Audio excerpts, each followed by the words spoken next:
Mesdames, Messieurs, chers téléspectateurs, bien-aimés dans le Seigneur, Shalom. Le Dieu du combat spirituel, le Dieu de Papa et Maman Olangui, continue à faire des grandes choses dans la vie de plusieurs personnes. Et au sein du ministère chrétien du combat spirituel, plusieurs mamans ont vu la main de ce Dieu. Et elles ne cessent de témoigner le Dieu du combat spirituel. Aujourd'hui, nous recevons sur ce plateau une grande servante de l'Éternel, encore. Elle est pionnière. Ce qu'on dit, elle est pionnière. Elle a vu naître le ministère chrétien du combat spirituel. Et chaque fois, elle était avec Maman Olangui pour écouter, pour marcher, écouter et mettre en pratique tout ce que la servante de l'Éternel disait. Aujourd'hui, elle va nous parler de ce que le Dieu a fait dans sa vie. Maman Baraka, bonjour. Bonjour, Maman Yvette. Maman Baraka, shalom. Shalom, Maman Yvette. Alors, on vous appelle Ruth Baraka Wanungini. Oui. Vous êtes la promotion Ruth. Yes. Mais vous êtes pionnière. Alors, quand on parle des pionnières, à ce que je sache, pionnière veut dire la promotion Marie-Madeleine. Alors, pourquoi vous êtes retrouvée dans la promotion Ruth? Merci beaucoup, Maman Yvette. Car en fait, j'avais commencé la formation avec les Marie-Madeleine. Parce qu'à l'époque, on travaillait sans promotion. Quand on est venu au ministère, maman nous enseignait. Et puis, nous, les pionnières, sous l'arbre, à Brazzaville. Et après, on a commencé même d'enseigner. J'avais même déjà eu une classe ou deux. Et après, quand le Saint-Esprit a inspiré aux parents qu'il fallait procéder aux promotions pour mieux encadrer les femmes que nous étions, c'est ainsi que... on a commencé avec les Marie-Madeleine. Il s'avère que j'étais enceinte. J'avais le problème de cerclage, de ceci, des complications. Je ne pouvais plus continuer. Et après, au moment où les mamans sont rentrées aux 14 jours pour la formation, la clôture de formation, là, moi, je ne pouvais pas. Je suis partie accoucher. C'est ainsi que maman me dira, bon, mais si tu veux, tu peux garder la promotion, puisque j'étais déjà même formatrice. J'ai dit, maman, je préfère reprendre puisque l'abondance des biens ne nuit pas. Et c'est ainsi que je me suis résolue de reprendre avec la promotion Ruth. D'où même au début, quand je n'avais pas beaucoup de responsabilités, j'étais chef de classe pour la promotion Ruth. Donc, alors voilà, vous êtes basculé à la promotion Ruth parce voilà. Que vous aviez un problème de grossesse, un problème d'accouchement. Donc s'il faut bien voir les choses, vous êtes la promotion Marie-Madeleine parce que vous avez reçu des enseignements, les tout premiers enseignements de Maman Olangui. Maman Baraka, vous avez connu Maman Olangui. Vous avez un peu expérimenté son Dieu. Alors dites-nous, dans quel domaine? Pas un peu, hein, beaucoup. Je bénis le Seigneur, je suis venu dans ce ministère étant évangéliste, car en fait, je suis évangéliste. Je suis évangélique, même je peux dire international. Pourquoi? J'ai commencé à servir Dieu ici, au Congo, mais quand je suis parti en France, par la grâce de Dieu, c'est là où vraiment j'ai eu à gagner aussi les âmes pour Jésus là-bas. Et j'avais eu des combats dans mon foyer, dans mon premier foyer, quand je suis rentré. C'est ainsi que Maman Olangui est venue en 90. Je suis arrivé en fin 89, en octobre, et en 90, maman est rentrée. Et le premier rassemblement des mamans, quand maman est venue avec Maman Domitila, on était parti l'écouter pas au Méridien. Il y avait un hôtel là où il y avait à l'époque BIDC, PLM, je crois, oui. C'est là on se retrouvait. Les premières mamans, on a suivi le témoignage de Maman Domitila. Et à la fin, c'est là où on va nous inviter d'aller à l'ECH, pour celles qui s'étaient intéressées, pour suivre les enseignements sur le combat de la femme au foyer. Et c'est comme ça que j'étais parmi les premières mamans. Là, on est parti et maman venait nous enseigner. Bref, et jusqu'à quand on est passé à la première délivrance. Vous êtes passé à la première délivrance. Ouais. Alors, qu'est-ce qui vous a amené concrètement au ministère chrétien du combat spirituel? Bon, vous m'avez posé d'abord la question, maman, que Dieu a beaucoup fait. C'est vrai, Dieu a beaucoup fait. Pour répondre aussi à la deuxième question, j'étais venue parce que j'avais un problème de divorce. Car en fait, quand nous sommes rentrés, pendant même que j'étais encore en France, le père de mes enfants avait trouvé une autre femme, quoi, une petite par rapport à moi, parce que j'étais partie pour étudier en Europe, et lui aussi. C'est comme ça qu'on était là-bas pour étudier. Et au retour, moi je l'ai précédé, mais lui il avait trouvé une autre femme. Et quand je suis rentrée, bon, c'est ça que quand on m'a invité, que non, il y a une maman qui parle sur le combat de la femme au foyer. C'est comme ça. Vous avez invité? Une sœur, bon, on était à 3 hein, quand je suis venue. Quand en fait on était à 3, il y a une sœur que j'ai connue à Paris, maman Ambara Albertine. Elle travaille à la Seine-7 avec la défunte maman Evelyne Yula. En ce temps-là, elle était Mvumbi Yula. Non, Mvumbi Evelyne. Donc, on se fréquentait. Elle venait prier chez moi, parce que chez moi, comme j'aimais beaucoup la prière, étant protestante, elle venait, on priait, on partageait et tout. Et c'est comme ça qu'un jour, elle va apprendre qu'il y a des mamans qui vont se rassembler, et nous, toutes les trois, on est partis. Malheureusement, bon, l'autre avait quitté le ministère, bon, il est en France maintenant. Et l'autre, elle était partie, elle est revenue, mais paix à son âme, il est au bout du Seigneur. Alors, qu'est-ce que Dieu a fait qui fait de telle sorte que vous restez attaché à ce Dieu jusqu'à maintenant? Bon, Dieu a beaucoup fait, maman. Moi, j'étais souvent malade. Car en fait, j'ai grandi avec un esprit de maladie, un esprit maladif. J'étais beaucoup combattu, tout le temps malade, beaucoup de combats. Et quand je suis arrivé au ministère, quand on a commencé, les maladies commençaient à me quitter. Et au fur et à mesure, c'est comme ça que je m'étais attaché à ce Dieu. Car en fait, moi aussi, quand le père de mes enfants m'a refusé, il m'a ravi les enfants. Il m'a ravi les enfants et j'ai demeuré dans les prières. Et jusqu'à quand le Seigneur, il a fait de telle sorte que j'ai été réconcilié avec mes enfants parce que les enfants ne pouvaient pas me parler, croyant que c'est moi qui avais refusé leur papa. Donc c'est leur papa qui m'avait refusé. Bon, bref, j'ai compris que moi-même, j'étais une femme qu'on avait condamnée à ne pas se marier. Donc, et quand j'ai persévéré dans les prières, et Dieu a restauré chez les enfants, et puis, vous savez... Et votre santé, oui. C'était quoi plus précisément? Bon, en ce temps-là, j'étais myope. Je portais des lunettes, Dieu m'a guéri aussi de la myopie. Et puis, je tombais tout le temps malade, c'est-à-dire, je ne comprenais pas les maladies dont je ne comprenais pas. J'ai compris que c'était des attaques. Hein, c'était des attaques, parce qu'à l'hôpital, tout le temps, ça n'allait pas. Mais quand je me suis donné au Seigneur... Et l'origine de ces attaques, est-ce que vous pouvez bon, l'origine de ces attaques? Merci, maman Yvette. L'origine de ces attaques, en suivant les enseignements, le Seigneur va me révéler que j'étais une femme qui avait été trônée sur le trône de la famille, car en fait, je devais servir ma famille. Et pourtant, on est né quand même d'une famille pas pauvre, pas riche, moyen, mais moyenne classe. Mais malheureusement, vous savez, j'avais compris beaucoup de choses au niveau des enseignements, que j'étais celle qui avait été choisie pour être sur le trône de la famille. J'étais comme la maman de la famille. Alors, on m'avait donné l'héritage de la famille, l'argent de la famille. Bon, moi, je ne connaissais pas ces choses-là. C'était très compliqué et j'étais tout le temps réclamée. J'étais tout le temps réclamée. Des combats, je voyais toujours, on me pourchassait aussi. Ça aussi, on me pourchassait. On me pourchassait, je ne comprenais pas.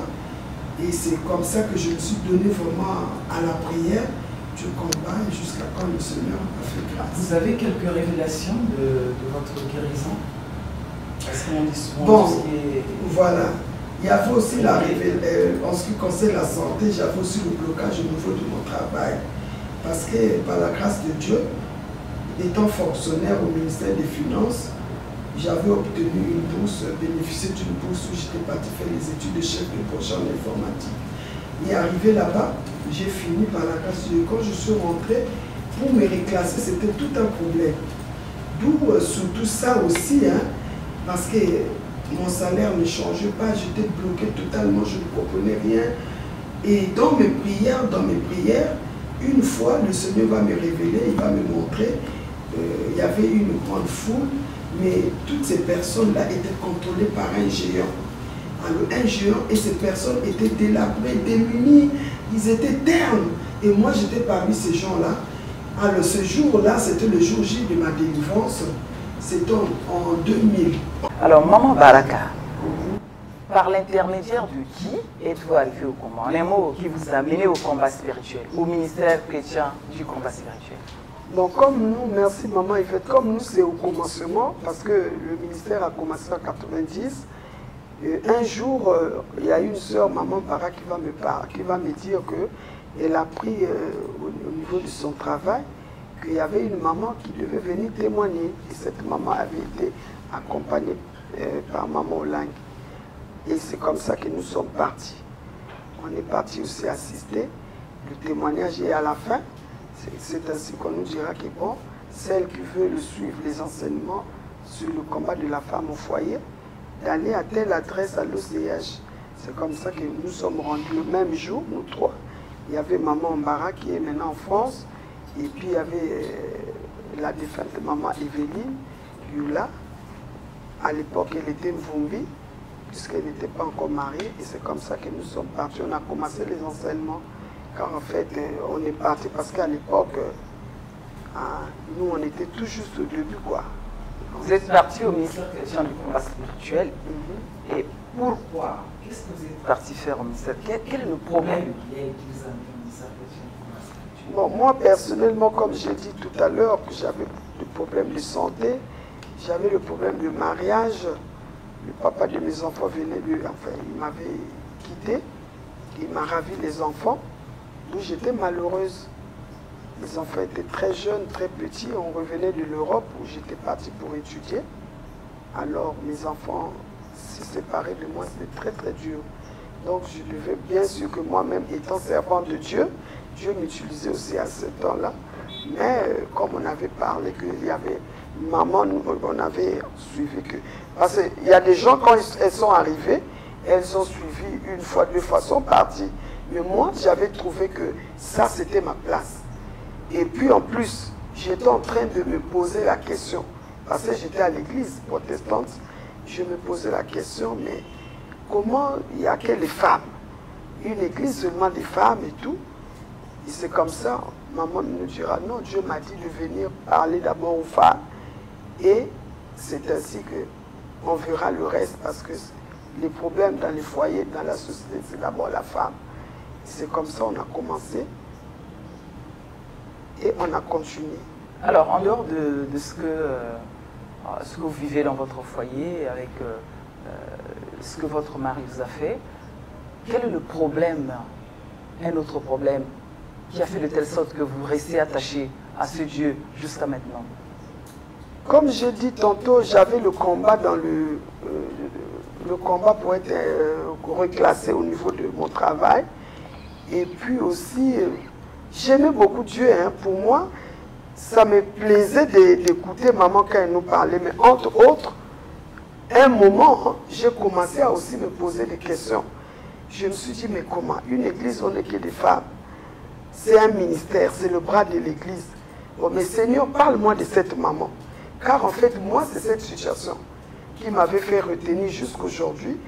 Et je commençais à poser au Seigneur, parle-moi de la maman. En question de maman Olangi. De maman Olangi. Parle-moi, Seigneur, de maman Olangi, cette maman qui est venue pour nous apporter des enseignements qu'à l'église, on n'a jamais entendu parler. Parce que c'est quoi? Elle nous parlait des enseignements avec son témoignage sur les liens, la délivrance et tout, et le combat de la femme au foyer. C'est comme ça qu'un jour, Dieu va me donner la révélation. Dieu va me donner la révélation. Je me suis vu j'ai vu maman, d'abord maman Olangi sur la route, la voie goudronnée. Une voie goudronnée qui continuait et elle était comme à 4-5 mètres là, de là où moi j'étais, mais elle était sur la voie goudronnée. Moi j'étais sur la chaussée, mais il y avait la boue, comme l'histoire de Bartimée. Et maintenant, elle, comme elle partait devant, elle était devant, mais elle s'est tournée comme ça. Elle m'appelait, en ce temps-là, je me prénommais Véronique. Elle me dit, Véronique, viens. Alors, j'ai vu l'amour, la compassion dans son cœur pour moi et je voulais soulever le pied pour intégrer la voie boudonnait où elle se trouvait. Maintenant, quand je soulevais un pied, l'autre pied s'enfonçait. Et quand je m'efforçais pour soulever, et je me suis dit, mais Seigneur, qu'est-ce que ceci veut dire?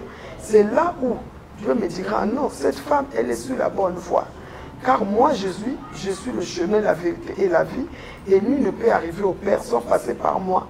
C'est ainsi, je me suis dit en bon, et la voix là me dit, comme elle t'appelle, toi, tu dois, si tu fais un effort de quitter là où tu es, pour intégrer là où elle se trouve, tu seras sur le bon chemin. Mais je connaissais Jésus selon moi. Je servais aussi Dieu, le Seigneur m'utilisait. Et c'est ainsi, pendant qu'elle nous enseignait, je vais comprendre que la boue dans laquelle je me trouvais, je me vautrais, c'était tout ce qui ne donnait pas gloire à Dieu, des choses dont j'ignorais. Comme quoi? D'où, dans les enseignements, dans la prière, parce que quand on nous enseignait, on nous demandait de se poser la question, tu es qui, tu es où, tu fais quoi? Et Dieu m'avait montré que j'étais dans les eaux. Donc je me savais. Une sirène. Oui, une sirène. Parce qu'on nous avait prêché que si tu te vois dans les eaux, c'est vrai et c'est la vérité. Parce que quand je me suis attelé à chercher vraiment ma délivrance sur la sirène, j'ai eu à couper mes cheveux 10 fois, maman, il fait 10 ans, 10 fois, au moins pendant 10 ans, j'ai cherché ma délivrance comme ça.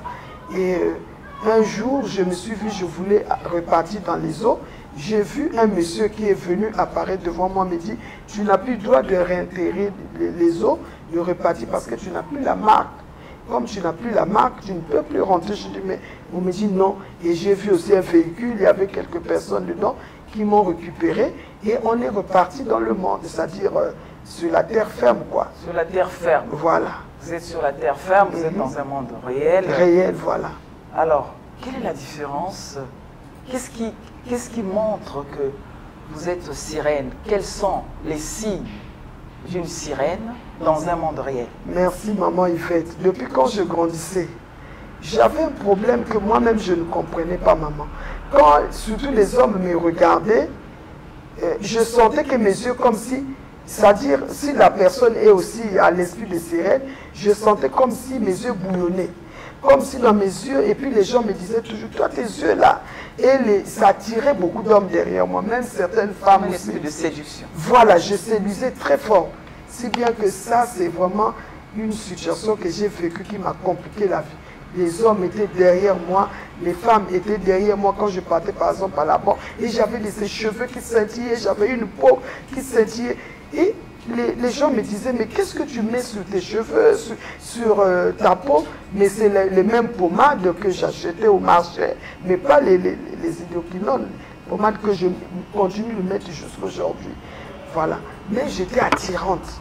Mais quand j'attirais ces hommes, ils étaient derrière moi, et moi je n'acceptais pas.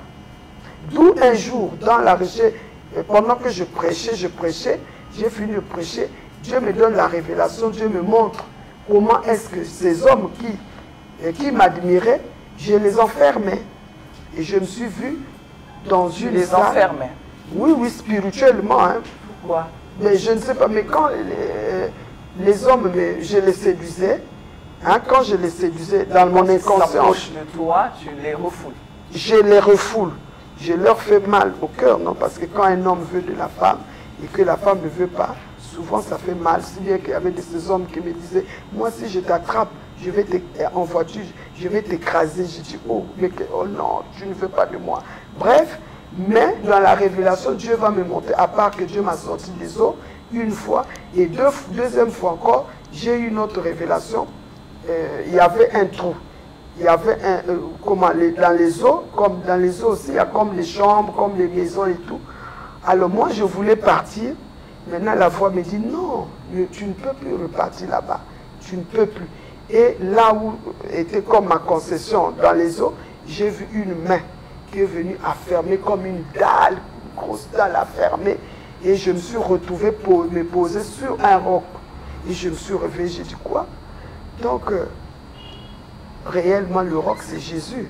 Il est le rocher des âges. Plus de contact avec l'Esprit de Dieu. Plus de contact. Jusqu'à aujourd'hui. Oui, jusqu'à aujourd'hui. Et je bénis le Seigneur. À chaque fois que Dieu m'envoie pour le servir, quand je donne ces témoignages, beaucoup de sirènes, les gens, les personnes qui sont possédées dans ces esprits des eaux, en tout cas témoignent. Ils reçoivent leur délivrance et ils divulguent les œuvres des ténèbres, les sirènes. Qu'est-ce qui vous dit que cet esprit de séduction est parti? Ah oui, c'est parti parce que je ne vis plus ce que je veux. Maman, j'ai beaucoup pleuré. Quand je marchais en route, même au ministère, maman, il y avait de ces papas. Quand j'ai donné même les 21 jours, les enseignements sur les enseignements révélés, et je donnais ce témoignage, il y a au moins 2 papas qui ont dit, Maman Baraka, quand on te voyait, moi aussi, parce que j'avais demandé pardon, j'ai dit, comme j'étais devant les papas, hein, j'ai dit que non, moi, Dieu m'avait montré que j'avais enfermé les papas. Si parmi vous, les papas du ministère aussi, vous en faites partie, en tout cas, pardonnez-moi. Et il y a des papas qui se sont prononcés. Et Maman Baraka, moi aussi, je te demande pardon, parce que quand je te voyais, vraiment, je ne supportais pas et tout. Mais pourtant, l'homme qui m'a épousé ne me voyait pas. Hein? Mais comment vous avez fait pour que cet esprit-là parte? Quel est le secret? Votre secret? Mon secret, c'est le jeûne et la prière, en obéissant à la parole de Dieu. Parce qu'il est dit qu'il y a des démons qui ne peuvent nous quitter que par le jeûne et la prière.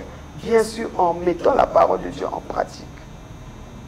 Maman Baraka, vous êtes une grande servante de Dieu. Vous êtes de la première promotion. Vous avez côtoyé maman, vous avez reçu les enseignements. Et vous êtes là, vous pouvez aussi, vous êtes formatrice. Alors, nous avons les formatrices aussi. Formatrices, les formatrices. Nous avons des téléspectateurs qui nous suivent. Quel est le message poignant que vous pouvez livrer? Alors, bon, le message poignant que je peux livrer, je peux dire ceci. Pour moi, étant servante de Dieu, je suis venue au ministère servant de Dieu, mais le ministère, ce ministère est venu aussi pour nous, les enfants de Dieu qui ont accepté Jésus, mais qui ne connaissent pas la réalité sur la délivrance et surtout sur les enseignements du combat spirituel. Car en fait, le combat spirituel est réel, maman. Est réel du fait que le monde que nous vivons là, où nous vivons, est régi par les esprits, les ténèbres, donc, et nous les humains. Donc il y a un combat. C'est pourquoi nous devons demeurer, en tout cas moi je conseille aux gens, que ce ministère c'est un ministère de Dieu. Comme je vous ai dit, que Dieu m'avait montré qui était Maman Olangi. Moi je ne pouvais pas demeurer comme ça, parce que au début même je me disais, mais ça c'est quoi encore les femmes? J'ai connu le réveil en France. J'ai connu des grands hommes de Dieu comme Billy Graham, je l'ai connu à Paris. Dale Osborne, je l'ai connu à Paris avec sa femme Daisy. J'ai assisté aussi à leur séminaire et tout. Voilà. Mais quand j'ai suivi les enseignements que Dieu a donnés dans ce ministère, ce sont des enseignements qui sont donnés nulle part. Voyez-vous? Alors, je conseillerais que ces enseignements puissent être donnés à toutes sortes de couches de personnes. Que tu sois pasteur, évangélique, évangéliste, bishop ou archibishop, c'est important. C'est vrai que le salut, Dieu nous donne accorde le salut comme ça, mais la délivrance est aussi importante. Parce que Jésus revient bientôt, il revient pour récupérer une église qui est sans ride, sans tâche. Parce que quand on cherche la délivrance, les rides nous quittent et les tâches aussi spirituellement aussi. Et c'est ce que les parents nous conseillent chaque fois, il faut aller en profondeur. Voilà, c'est pourquoi, maintenant pour connaître, pour situer tes rides et tes tâches, il faut rentrer en profondeur de ta vie en posant des questions, en écoutant la parole de Dieu et en se posant des questions. Seigneur, pourquoi ceci dans ma vie? Quelles sont mes origines? Pourquoi moi je vis telle situation? Parfois, les enfants d'une seule famille, mais chaque enfant est condamné différemment. Tel que moi, ce que j'ai vécu, ma soeur que j'ai suivie, elle n'a pas eu de problème au mariage. Et ni ses enfants, mais moi, comme c'est moi qu'on avait choisi dans la famille pour servir, alors j'en ai subi. Et comme dit la parole de Dieu, invoque-moi, je te répondrai. Je te répondrai dans Jérémie 33:3. Invoque-moi, je te répondrai, je t'annoncerai des choses cachées. Les choses cachées que tu ne connais pas. Que tu ne connais pas. Voilà. Les choses cachées que nous ne connaissons pas, bien aimés dans le Seigneur. Vous avez suivi Maman Baraka. Maman Baraka Wanungini a expérimenté ce Dieu et elle nous demande de rentrer en profondeur. Rentrer en profondeur dans la prière. Et nous allons obtenir de bons résultats. Amen. C'est par là que nous mettons un terme à notre entretien avec notre maman. Que l'Éternel vous bénisse.